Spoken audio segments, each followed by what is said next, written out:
Bienvenidos a Cruce de Palabras por Telesur. Soy Luis Hernández Navarro y hoy nos acompaña en el estudio el antropólogo Eduardo Vázquez Martín, coordinador ejecutivo del mandato del antiguo colegio de San Ildefonso, el famoso Museo de San Ildefonso, para conversar sobre su más reciente exposición, Los motivos de la selva.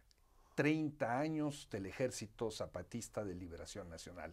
Eduardo, muchas gracias por estar con nosotros. Un placer, Luis, conversar contigo y con tu audiencia. Una gran exposición fotográfica, 147 imágenes. Pues es una exposición que, digamos que lo que sí muestra a primer golpe de vista es el papel, el lugar que ha tenido en la fotografía moderna de México desde la primera mitad del siglo XX, Chiapas. Es una mirada que viene desde la mirada antropológica de Gertrudis Duby, Blom y de esos años, de donde se ven los primeros maestros rurales, la primera campaña electoral de López Mateos, ¿no? Eso presidente del 58-64. Exacto, ¿no? Como digamos, esa colonización de México, de ese territorio que era todavía un territorio de alguna manera que no pertenecía del todo a la nación, ¿no? Claro, la carretera panamericana es una historia reciente. Exacto.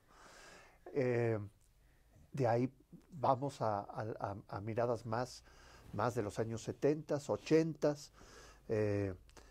Pienso en la manifestación de los 500 años, cuando se derrumba al conquistador mazariego, esa foto de Antonio Turó que tiran con los indígenas, con arcos y flechas, ¿no?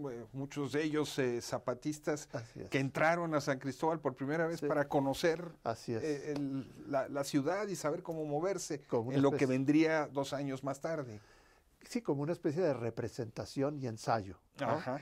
Pero simbólicamente clarísima, ¿no? Claro. A los 500 años se derrumba la estatua del conquistador, como anuncio de lo que vendrá después. La exposición aborda el momento del 94 al 97, es decir, los combates, la militarización del Estado. Con esa foto icónica, precisamente del soldado de Turok, empuñando un arma, cuando todavía no se había generalizado el uso de los pasamontañas.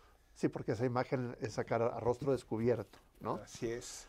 Y creo que fue la primera imagen que llegó a la jornada, ¿no? Y fue lo primero que vimos. La primera imagen que vimos era un rebelde apuntándole pues al fotógrafo. Con rostro indígena. Con rostro indígena. Para que no hubiera dudas de qué se trataba. Es una imagen preciosa porque además tiene otra vez el juego de la representación, porque según cuenta Turok, había un diálogo y un juego con él. Es decir, no le está apuntando. No hay la atención previa a un disparo. No va a haber ese disparo. Si uno mira el contorno del miliciano, los demás que están en la misma batallón, digamos, se van riendo. Se ríen de ese güero que le toma esa foto y que de alguna manera era conocido. Porque Antonio era muy conocido por ahí, ¿no? Muchos años. Por muchos años. Había estado en El Salvador, había estado en Guatemala, había estado en Nicaragua. Claro. Pero lo que a mí me gusta mucho de esa foto es que frente a la cámara del fotógrafo blanco, ¿no? Claro, el indígena le dice, no, me respetas a mí, ¿no? Es decir, el que manda ahorita en esta imagen, ya soy yo el que te apunta, soy yo, no eres tú a mí, ¿no? O sea, es el ojo de la cámara que se tiene que fijar en el ojo del fusil. Así es. Y bueno, la resistencia indígena a la militarización, los diálogos, los procesos de paz, los personajes que intervienen en todos esos procesos. Pero quizás lo que tiene menos presencia fotográfica, pero es lo que más nos interesa destacar, es todo lo que ha venido después. Finalmente, ese momento, quizás los más jóvenes no lo tengan tan presente, todos los que tenemos ya algunos años, pues eso nos marcó, ¿no? Toda esa. Porque además se dio un momento, yo creo que muy importante, en donde había un gran movimiento social de una enorme fuerza cultural, simbólica, reivindicativa con todo eso, pero había también, era quizás un momento donde parte de nuestro fotoperiodismo estaba en un momento extraordinario de madurez, ¿no? Estaban activos decenas de grandes fotoperiodistas, ¿no? Y entonces es el encuentro, y eso es lo que la exposición nos permite ver, entre esa mirada fotográfica que se había desarrollado, yo creo que mucho por la jornada. Yo creo que yo recuerdo que la fotografía en la jornada, en esos tiempos de Payán, que ponía unos pies de foto extraordinarios, etcétera, todos estábamos muy pendientes de cómo se veía el mundo a través de la fotografía, y que tenían, estaban pues, alrededor de sus 30 años, pues la generación de Turok, de Mata, de Valtierra, de Eniac Martínez, de esa generación. Fabricio, el gran Fabricio León, Ángeles Torrejón. Es decir, es un momento de verdad extraordinario en la fotografía. Pero al mismo tiempo es un momento en el que muchos nuevos fotógrafos tienen su prueba de fuego. Así es. Llegaron ahí a tener que hacer su examen de admisión a las grandes ligas, ¿no? Sí, y acompañados de esos jóvenes maestros. Yo creo que era un momento, digamos, absolutamente iconográfico, listo para ser fotografiado, porque además tenía esta dimensión también el movimiento, era una dimensión que tenía esa necesidad de transmitir un mensaje visual y verbal muy potente, y donde se da esa conjunción. Pero después viene este largo proceso que es la construcción de la autonomía. Sin pedir permiso. Sin pedir permiso. Desde abajo. Claro, ¿no? Viene la traición. 2003, ¿no? La traición a los acuerdos de San Andrés y la decisión de las comunidades de, bueno, pues si no se puede en todo el país, si no se acepta legalmente, nosotros de cualquier manera lo vamos a hacer. Y ese proceso es un proceso menos fotografiado, pero nos parece que ahí hay una serie de enseñanzas, de aprendizajes, de experiencias que vale la pena poner la atención desde el presente. Es quizás, es menos fotogénico si se quiere, pero las experiencias en educación, el papel de las mujeres, la salud, la gobernanza, la producción, la organización para la producción, la resistencia. Hay pues esa historia que son 2 décadas de construcción de un proyecto que vale la pena observar, y que yo creo que no es exclusivo de la zona zapatista, que en la zona zapatista el experimento tiene características muy particulares, pero que en muchos municipios de Oaxaca, en Cherán, en Michoacán, en otros espacios. Ayutla Guerrero. Hay experiencias similares que están ensayando otras formas de organización, y que queremos poner los ojos en eso. Finalmente, en San Ildefonso, parte del nacimiento del arte moderno mexicano es la pintura que hablamos aquí hace muy poco, tú y yo, del muralismo mexicano. Parte del muralismo es una reflexión, una meditación sobre el mundo indígena, ¿no? Son los hijos de la revolución, los artistas que heredan la revolución, Diego Rivera, Siqueiros, etcétera, interpretando el mundo indígena, ¿no?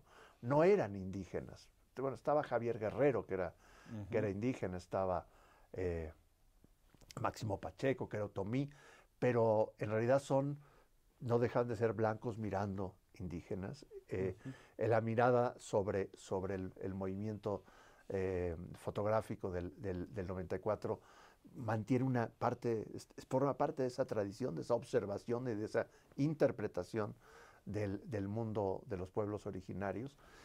Pero hacia el final de la exposición, con una serie de videos que han sido producidos desde las comunidades zapatistas, ya con estos procesos de educación, pues de los sistemas de educación autónomo, al final de la exposición lo que vemos es ya una mirada indígena sobre sí mismos, ¿no? Y creo que esa también es un arco de tiempo que vale la pena poner los ojos. Hoy el discurso, la interpretación, ya no viene de fuera, ya viene de adentro, porque además en estos 30 años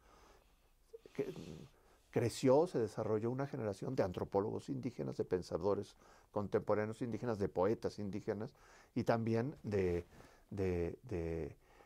documentalistas indígenas, ¿no? ¿Cómo te explicas tú, Eduardo, este matrimonio virtuoso entre fotoperiodismo, fotodocumentalismo y zapatismo? ¿Qué es lo que lleva a uno a alimentar al otro y viceversa? Pues es muy, muy buena pregunta. Yo creo que hay una fascinación. Yo creo que el zapatismo tuvo un enorme impacto cultural en la medida que puso fin, digamos, a como esta idea de que habíamos arribado a la posmodernidad, que el sujeto en la historia dejaba de ser importante, que el fin de la historia había terminado, que la moda suplía a la historia. Ese momento muy, muy, muy ambiguo de los años 90 y que de pronto pienso en libros como aquel de la utopía desarmada, ¿no? Es decir, y de repente la utopía se vuelve a armar. Jorge, cuyo apellido no queremos acordarnos. Jorge G. Y aparece de pronto la historia como si México volviera a regenerarse. Es decir, nos habíamos educado con la mirada fotográfica también de la Revolución Mexicana. El cine y la fotografía de la Revolución Mexicana y los Casasola nos formaron. Nuestra idea de la Revolución Mexicana es fotográfica, ¿no? Nos educamos en la fotografía de los Casasola y de Samuel Ramos, y de pronto el México de final de siglo cierra el siglo otra vez proponiendo una mirada fotográfica sobre la historia, ¿no? Estamos hablando de una exposición rica en imágenes de mujeres. Sí. ¿Cómo es eso? Bueno, yo creo que corresponde a la naturaleza del movimiento zapatista. Yo creo que una de las cosas que son más visibles en el zapatismo es sí una reconsideración de los papeles de género, un protagonismo mayor de las mujeres, ¿no? Cuando vimos que la responsable de la toma de San Cristóbal era una mujer, que la comandante se llamaba Ramona, ¿no? Vimos esa... La mayor Ana María, ¿no? La mayor Ana María, y que entonces, pero sobre todo hemos visto el proceso posterior con la autonomía de una reconsideración de esos papeles, ¿no? Entonces nos pareció que la exposición, digo, a todos los que trabajamos en ella, hay que decir que quien la curó es Magali Ramírez y Pablo Farías, que son parte de un colectivo que en San Cristóbal de las Casas han creado el colectivo Batsilab con la idea de crear un fondo fotográfico de la historia de Chiapas, ¿no? Ser esta reflexión que estamos teniendo entre tú y yo, este colectivo quiere crear un archivo, un fondo que permita esa reflexión en el tiempo, observar eso en el tiempo desde esas miradas casi de la antropología, que puede ser casi del siglo XIX, de ir a observar a los lacandones con el asombro de quien a veces apenas tomaban contacto, ¿no? con Occidente, a este mundo totalmente trufado con las ideas del mundo moderno, ¿no? Las ideas de justicia, libertad, ideas socialistas, ideas libertarias, ideas críticas de la modernidad, ¿no? Con todo lo que hoy significa el zapatismo, ¿no? Estamos hablando de una exposición donde, por supuesto, hay muchas fotos en color, pero abundan las fotografías en blanco y negro. Sí. ¿Cómo explicar esto? Sí, bueno, tiene que ver con el cambio de lo analógico a lo digital, ¿no? Es decir, la gran mayoría de estas fotos son impresas por este mismo colectivo donde está José Ángel Rodríguez, que también es fotógrafo, que es, bueno, nada menos y nada más que el impresor de muchas de las imágenes de Álvarez Bravo, ¿no? O sea, estamos todavía en ese final de la fotografía analógica y digamos que el color aparece a partir de los diálogos. 1996, febrero. Exacto. A partir de ahí aparecen fotos a color y después las fotos del viaje de la montaña, del velero zapatista que fue a Europa. Hace de las 2 años, sí, que comienzan. Esas son ya a color. Y bueno, pues es ese cambio, pues quizás de siglo también, ¿no? Dejamos de ver en blanco y negro la historia, ahora la historia es a color y también la fotografía se mueve, ¿no? El audiovisual va ganando mucho terreno a la fotografía, ¿no? Los medios son tan dúctiles a diferentes formatos que cerramos la exposición con audiovisual y con un fondo muy bonito, muy interesante de fotos, de videos, alrededor de 30 videos cortos de estos 30 años, ¿no? Entonces, uno puede ver como si viera una televisión de 1990 y tantos, imaginarse los más jóvenes que vean pues cómo estábamos recibiendo las noticias, ¿no? Cómo se veían los personajes hasta los videos ya hechos ahora contemporáneos. Y la exposición terminará con una... ¿Te parece si hacemos una pequeña pausa y ahorita regresamos a cómo va a terminar? Amigos, amigas, no se vayan, volvemos en muy breves instantes.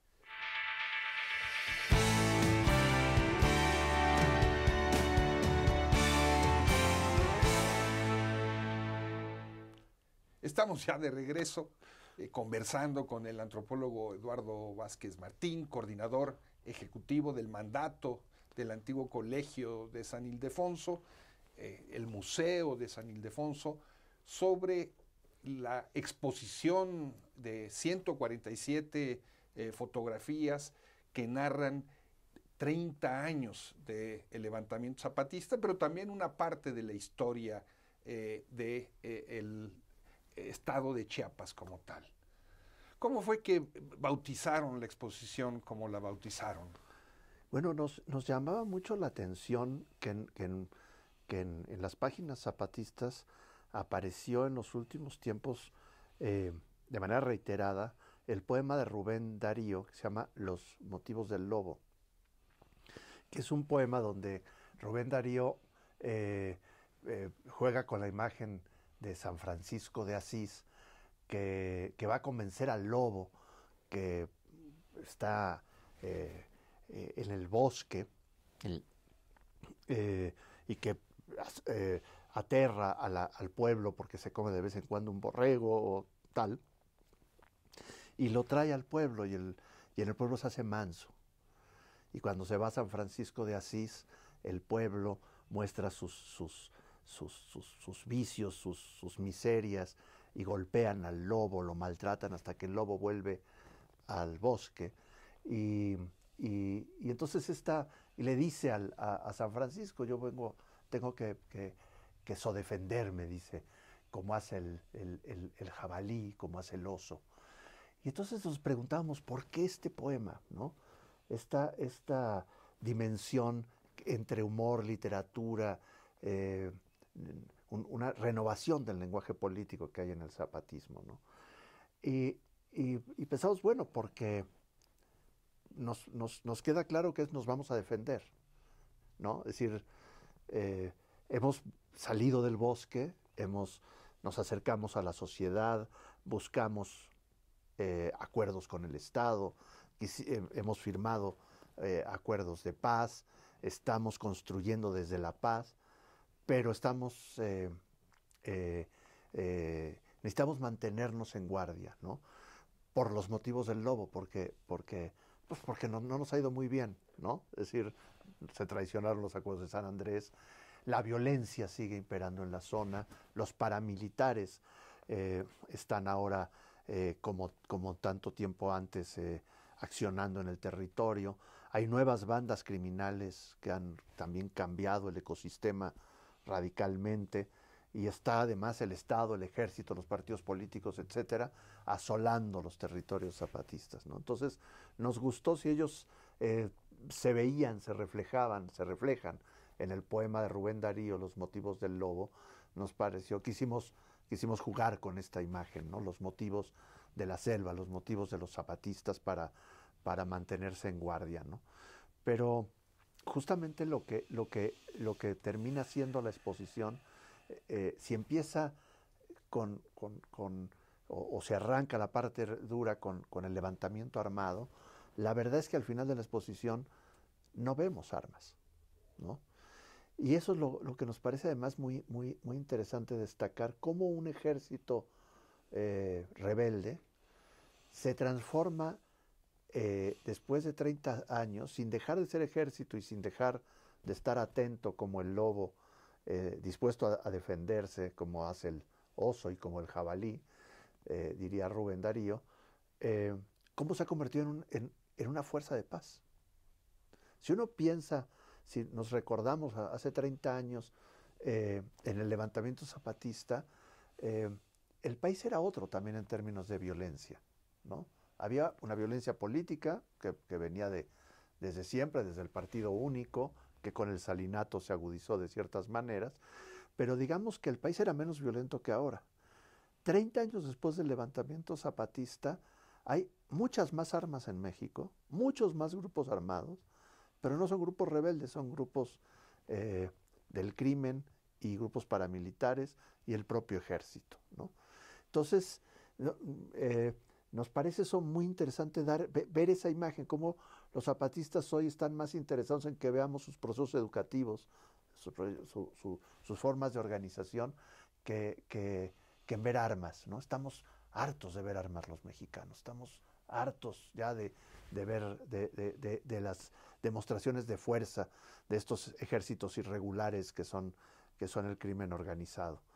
Y esto tiene que ver, y así lo vamos a terminar con una pieza que acabamos de producir con Antonio Turok en Chiapas, a propósito, en el contexto del aniversario, pues lo que pudimos ver en el Caracol de Dolores Hidalgo, que no se vio un solo fusil, no había una sola arma.